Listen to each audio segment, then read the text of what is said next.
Alors, petite présentation du système de chronolaser dans sa globalité. Dans l'ordre, à gauche, l'écran, on va dire le plus moderne, c'est donc la dernière chose sur laquelle j'ai travaillé. Je vais en parler assez précisément tout le long de la vidéo.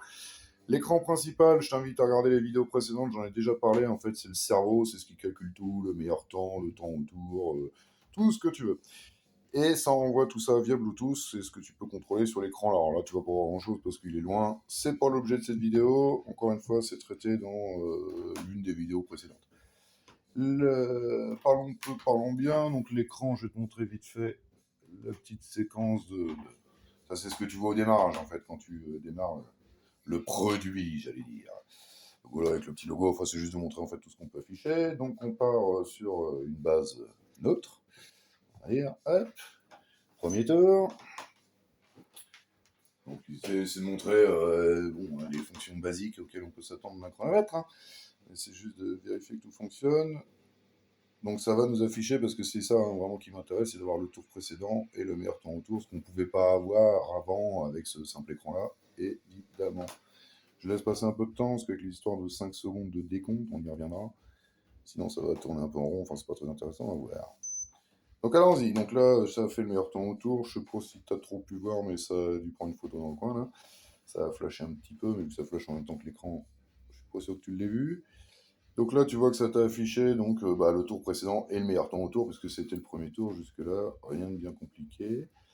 Ce que je voulais te montrer, c'est ça. Donc, c'est les deux petits points verts et le cadre là, tu vois, qui changent de couleur en fait quand tu es à 5 secondes du record. Donc là, ça passe orange, et puis ensuite, ça devient rouge. Voilà.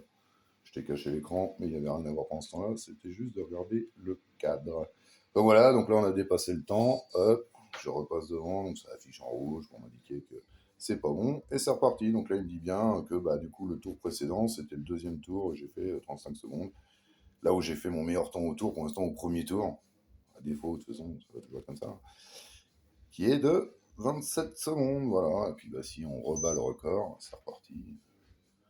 Best lap, etc. Donc ça te remet le temps que tu viens de faire.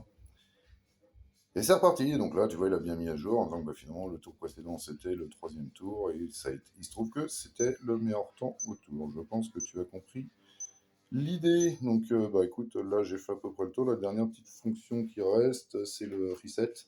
Donc ça aussi ça fonctionne, c'est-à-dire que depuis ton téléphone, tu peux directement reset tout. Et donc comme je te disais, encore une fois, hein, tu l'as peut-être déjà vu, alors là j'ai un trépied, tu vas pas voir grand-chose. Enfin bon, si tu as que ça à faire, tu pourras zoomer l'image. Il se trouve que sur le petit écran là, tu as toutes les infos. En fait, tu reçois le meilleur temps au tour, comment dire, que le tour a commencé, que le tour a terminé, etc., etc. Ça te donne un peu comment ça vivote tout ça. Et encore une fois, l'intérêt du système, c'est que tout est sans fil. C'est-à-dire que ça soit. Oula, pardon, désolé pour l'écran principal, l'écran secondaire, le système Bluetooth qui est là, le détecteur laser qui est en bas que tu vois pas bien. Tout ça, c'est piloté en fait par ces ESP32 qui sont là, et eux pilotent entre eux sans fil. Hein. Les fils qui sont là, tout ça, c'est de l'alimentation.